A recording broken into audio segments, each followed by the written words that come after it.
Hello friends, फिर से एक नई वीडियो में आपका स्वागत है। और डेट 19 है और आज हम पढ़ने वाले हैं जॉइंस। पिछले वीडियो में हमने देखा था normalisation and denormalisation. Normalisation breaking down the tables, denormalisation combining again the that those tables. But आज जो हम पढ़ने वाले हैं वो जॉइंस हैं, क्योंकि जो अगर हमने नॉर्मलाइज टेबल्स कर दी हैं, अब नॉर्मलाइज टेबल से हमें डेटा सभी टेबल से निकालना होगा। तो हम कैसे निकालेंगे? हमें यूज करना पड़ेगा जॉइंस। तो जॉइन बहुत ही इंपॉर्टेंट है सीक्वल सर्वर में। ओके, अगर हम बात करें तो अगर आपको जॉइंस नहीं आते हैं तो आपको सीक्वल सर्वर नहीं आता। साफ बात है। ओके, क्योंकि ये अगर आपने जॉइंस लिखना सीख लिया तो मतलब आपको ये समझ लीजिए 80% आपकी कमांड अच्छी है सीक्वल सर्वर पे। क्योंकि सबसे ज्यादा जो चीज है जॉइंस है, क्योंकि डेटा रिट्रीव एक टेबल से तो आपको करना नहीं है, आपको करना है मल्टीपल टेबल से। सो वही है ये। तो let's see what is join. Join is used to combine data from two और more table based on the related column. So केवल एक या दो टेबल से हम कंबाइन नहीं कर सकते, हम एक ही साथ मल्टीपल टेबल से डेटा कंबाइन कर सकते हैं और डेटा फैच भी कर सकते हैं उन सभी टेबल से एक साथ। So let's do the practical. अगर आप देखते हैं यहाँ पे ये मेरा डेटा लाइक है विराट स्टोर डेटाबेस, जिसके अंदर मेरे पास कस्टमर टेबल है, डिलीवरी टेबल है, प्रोडक्ट है, इन्वेंट्री है, रिटर्न्स है, मतलब पूरा एंटायर है। लाइक आप ये समझिए कि ये पूरा एक एक कंपनी का डेटाबेस है। ओके, एक सपोज कर लीजिए ये मैंने ये जो डेटा बनाया है वो कंप्लीटली रेप्लिका है किसी भी ऑनलाइन स्टोर डेटाबेस का।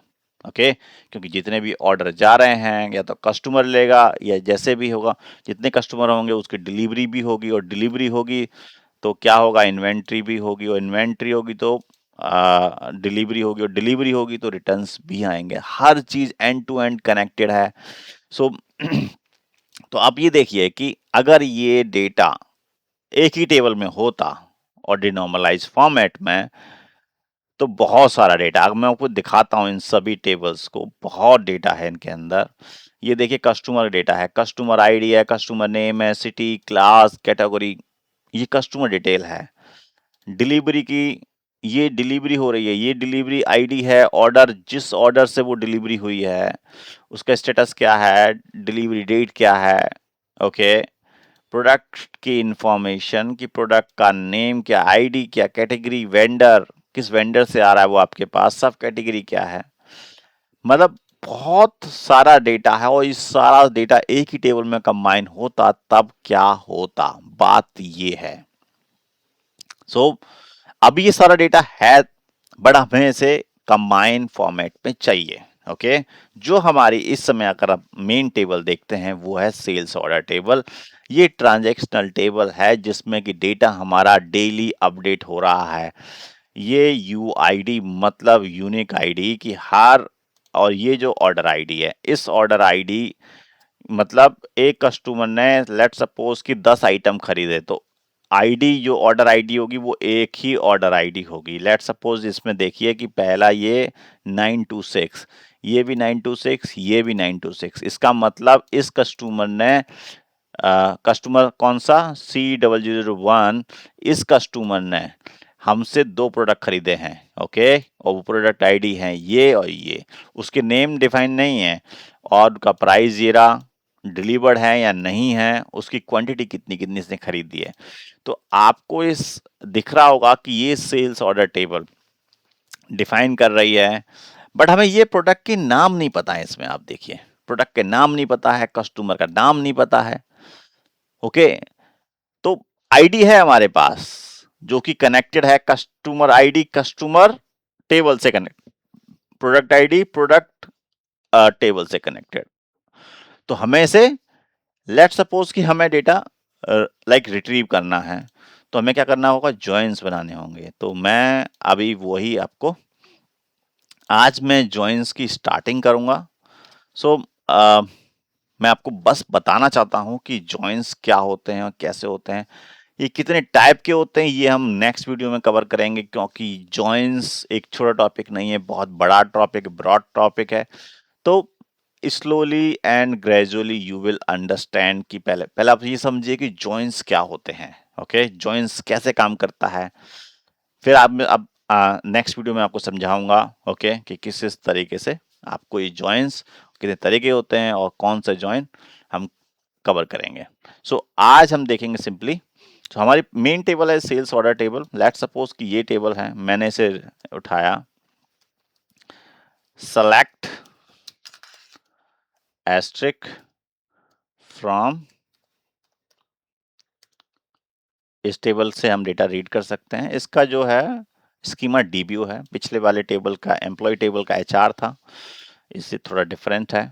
ये हम डीबीओ लाइक स्कीमा में काम कर रहे हैं। ठीक है, ये तो डेटा हमें निकल आया, बट हमें सपोज करो कि कस्टमर के नेम्स चाहिए, चाहिए ही चाहिए। तो ठीक है, कोई टेंशन नहीं है, हम इसमें से कुछ टेबल कॉलम्स रिट्रीव करें या सभी ले लें। हम सभी ले सकते हैं, एस्ट्रिक से साथ सभी आ सकते हैं, बट हमें सपोज करो कि मुझे रिलीवेंट इंफॉर्मेशन ही चाहिए, मुझे इतनी अननेसरी डिटेल्स नहीं चाहिए। मुझे ये चाहिए कि ऑर्डर आईडी, उसके अगेंस्ट कस्टमर आईडी और नेम, ओके, किस डेट में ऑर्डर किया है, प्राइस और डिलीवर्ड और नॉट। ठीक है, सिंपल से कुछ कॉलम चाहिए मुझे। तो लेट सपोज पहला कॉलम चाहिए ऑर्डर आईडी, ऑर्डर आईडी, ठीक है जी। दूसरा कॉलम चाहिए आपको ऑर्डर डेट, डेट। तीसरा कॉलम चाहिए आपको प्राइस, ओके, प्रोडक्ट आईडी भी चाहिए हमें। ठीक है, प्रोडक्ट आईडी चाहिए और चाहिए स्टेटस। ठीक है जी। अब मुझे कस्टमर नेम भी चाहिए। ओके, ये सारा कॉलम्स आ किससे रहा है, सेल्स ऑर्डर टेबल से। तो मैं इसका एलियास यूज कर सकता हूँ। एलियास क्या होता है कि मैं ये टेबल रादर देन इतना बड़ा नेम यूज करने की जगह मैं इसे शॉर्ट फॉर्म में एक कैरेक्टर दे देता हूँ एस। आप कुछ भी दे सकते हैं, एस ए एस दे सकते हैं, आपको जो लगे एस ओ दे सकते हैं, सेल्स ऑर्डर। तो लेट सपोज आप जो भी चाहें नेम आप यूज कर सकते हैं, एक कैरेक्टर भी और दो कैरेक्टर, कितने भी कैरेक्टर यूज कर सकते हैं। मैंने अभी इस समय दो कैरेक्टर यूज कर लिया है, सेल्स ऑर्डर। तो सिंपली मैं इनके सामने डॉट फील्ड नेम डाल रहा हूं। इसका बेनिफिट क्या होगा वो आपको पता पड़ेगा। इससे ये पता पड़ रहा है कि ये जो फील्ड है इस टेबल से रिट्रीव होकर आ रहा है, कोई टेंशन नहीं है। तो मुझे पता पड़ गया कि ये, अगर इसे मैं रन करा के देखता हूं तो सिंपली रन हो रहा है और मुझे रिलेवेंट जो इन्फॉर्मेशन चाहिए वो है मेरे पास। ठीक है, एक तो हो गई सेल्स ऑर्डर। ज्वाइन, ज्वाइन के लिए आपको ज्वाइन लिखना होगा। ओके, ज्वाइन लिखने के बाद किस टेबल से कंबाइन करना है, आपको करना है कस्टमर टेबल से। तो कस्टमर टेबल ले लिया आपने, ज्वाइन किया। कस्टमर टेबल को मैं एज सी, मैं एक कैरेक्टर देता हूं सी। ठीक है, अच्छा मुझे चाहिए क्या इस कस्टमर टेबल से, वो तो बात की बात है, बट पहले मैंने ये कंबाइन कर लिया। अब मुझे कंबाइन कैसे करना है, मुझे पता है कि इस सेल्स ऑर्डर टेबल में कस्टमर आईडी है, कस्टमर आईडी ये है, और ये जो कस्टमर आईडी है ये किस कस्टमर टेबल की, प्राइमरी की है। आपको दिख रही है कस्टमर आईडी से कस्टमर आईडी। सो हम इस कस्टमर आईडी को हम कहते हैं कि ऑन इस कस्टमर आईडी पे ज्वाइन कर दे। कस्टमर आईडी कैसे, S O dot customer ID equals to C dot customer ID. इस कस्टमर आईडी से इस कस्टमर आईडी को ज्वाइन कर दो। इससे क्या होगा कि मुझे क्या चाहिए, अब मुझे ऑर्डर से पहले कस्टमर नेम चाहिए, मुझे कस्टमर आईडी नहीं चाहिए, मुझे कस्टमर नेम चाहिए। और ये सी किस टेबल से, सी टेबल से। सी एलियाज है किसका, कस्टमर टेबल का। सो मैंने इस कस्टमर टेबल का सी एलियाज यूज करके मैंने ये टेबल कनेक्ट कर दी है। ओके, और कनेक्ट करने के बाद क्या मेरा डेटा फैच होगा, बिल्कुल फैच होगा। Okay, so let's run this. आप देख सकते हैं कि ये राहुल है भाई साहब, ये जो राहुल शर्मा है, इसने ये ऑर्डर प्लेस किया है, ये ऑर्डर आईडी है, ये ऑर्डर डेट है, प्रोडक्ट आईडी है, और ये प्राइस है, और ये डिलीवरी है। सो आपको ये समझ में आया होगा कि आपको ज्वाइन करने से आपने दूसरी टेबल का फील्ड उठा लाया। आप सिंपल, इतना सब कुछ लिखने से आपने टेबल का नाम दिया, आपने ऑन एसओ कस्टमर आईडी, जिसके बेसिस पे आपको ज्वाइन करना है वो आपको आईडी डिफाइन कर दी और कनेक्ट कर दिया। यहाँ पे आपका टेबल कनेक्ट हो गया उस फील्ड से, और आप उसने डेटा फैच भी कर लिया। सपोज अभी कस्टमर नेम ही नहीं, कस्टमर सिटी भी आप निकाल सकते हैं। ओके, केवल एक ही फील्ड नहीं। तो सी, एक बार जब आपने कनेक्ट कर दिया तो आप किसी भी डेटा को फैच कर सकते हैं। ठीक है, तो सिटी भी आ गया। लग रहा है ना कितना कन्वीनियंट और कितना फास्ट है। आपने टेबल कनेक्ट किया और डेटा फैच हो रहा था, कोई टेंशन नहीं है। ओके, सो इसको थोड़ा सा फॉर्मेट कर दें ताकि अच्छा लगे दिखने में।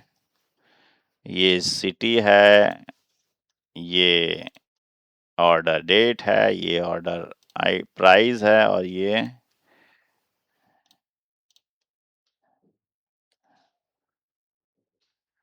So guys, clear?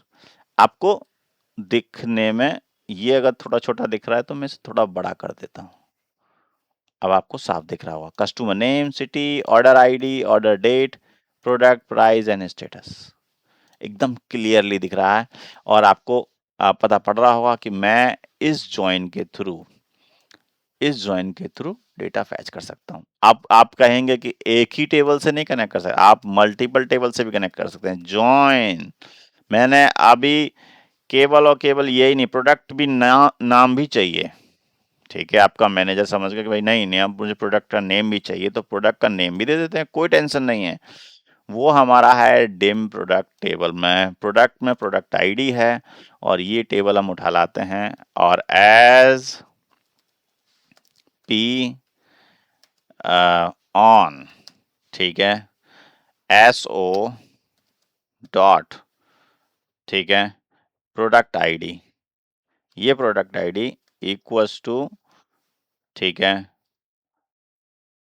P dot product ID, ठीक है, और इसका मुझे चाहिए यहाँ पे नेम भी चाहिए। किसके सामने?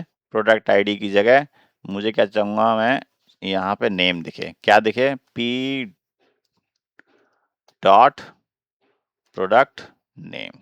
ठीक है, आप देखिए आप कितना अच्छा दिखेगा। क्या इस सर, देखिए यहाँ पे कॉमा नहीं लगाया मैंने, कॉमा लगा दीजिए। ठीक है, आप देखिए कि प्रोडक्ट का नेम भी आ रहा है, ये रिफाइंड ऑयल खरीदा भाई साहब इसने, सनफ्लावर का, और एक यूएसबी भी खरीदी है, यानी कि ये बहुत ही बड़ा मार्केट है जिससे कि हर टाइप की चीजें खरीद पा रहा है ये। ओके, सो आपको ये समझ में आया होगा कि आप जॉइंस का क्या और कैसे उसे बेनिफिट यूज कर सकते हैं। आपको समझ में आया होगा कि मल्टीपल टेबल से डेटा आप फैच कैसे करेंगे। ये जॉइंस लगा करके आप इजीली डेटा को कहीं भी किसी टेबल से फैच कर सकते हैं। सो गाइस, कैसा लगा ये वीडियो? जॉइंस का आपने जॉइंस समझा। Okay, if you like this video, hit like and subscribe my channel, और शेयर भी करते रहिए ताकि औरों को भी ये बेनिफिट मिलता रहे। सो गाइस, फिर मिलते हैं एक नई वीडियो में, तब तक के लिए धन्यवाद।